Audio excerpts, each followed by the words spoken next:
एक बार की बात है, किसी जंगल में एक कौवा रहता था। वो बहुत ही खुश था क्योंकि उसकी ज़्यादा इच्छाएं नहीं थीं।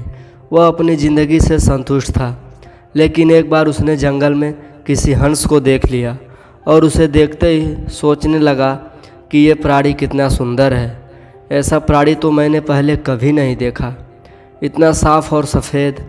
यह तो इस जंगल में औरों से बहुत सफ़ेद और सुंदर है, इसलिए यह तो बहुत खुश रहता होगा। कौवा हंस के पास गया और पूछा, भाई तुम इतने सुंदर हो, इसलिए तुम बहुत खुश होते होगे।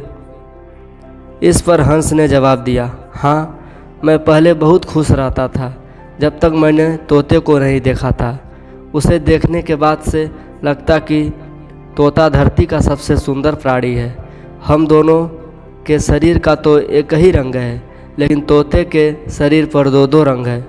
उसके गले में लाल रंग का घेरा और वो सुर्ख हरे रंग का था। सच में वो बेहद खूबसूरत था। कौवा तोते के पास गया और पूछा, भाई तुम दो दो रंग पाकर बड़े खुश होगे। इस पर तोते ने कहा, हाँ, मैं तब तक खुश था जब तक मैंने मोर को नहीं देखा था। मेरे पास तो दो ही रंग हैं, लेकिन मोर के शरीर पर तो कई तरह के रंग हैं। अब कौवे ने सोचा, सबसे ज़्यादा खुश कौन है, यह तो मैं पता करके ही रहूँगा, इसलिए अब मोर से मिलना ही पड़ेगा।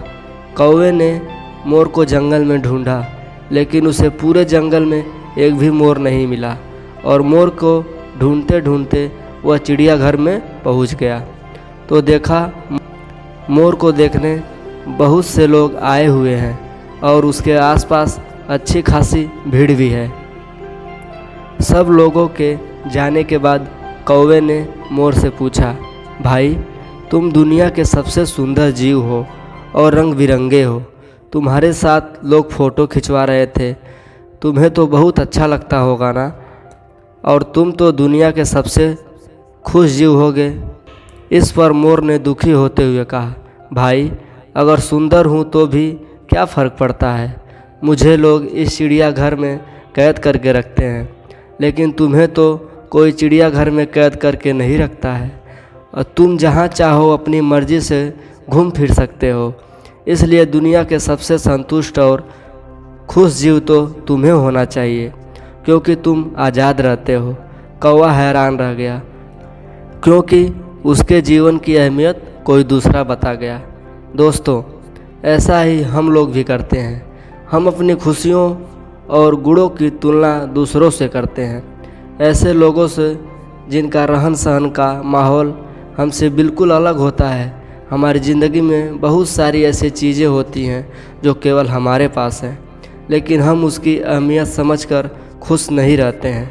लेकिन दूसरों की छोटी खुशी भी हमें बहुत बड़ी लगने लगती है, जबकि हम अपनी बड़ी खुशियों को इग्नोर कर देते हैं। इसलिए इस कहानी से हमें यह शिक्षा मिलती है, हमें दूसरों से तुलना नहीं करनी चाहिए। हम जैसे हैं वैसे ही सही हैं। धन्यवाद।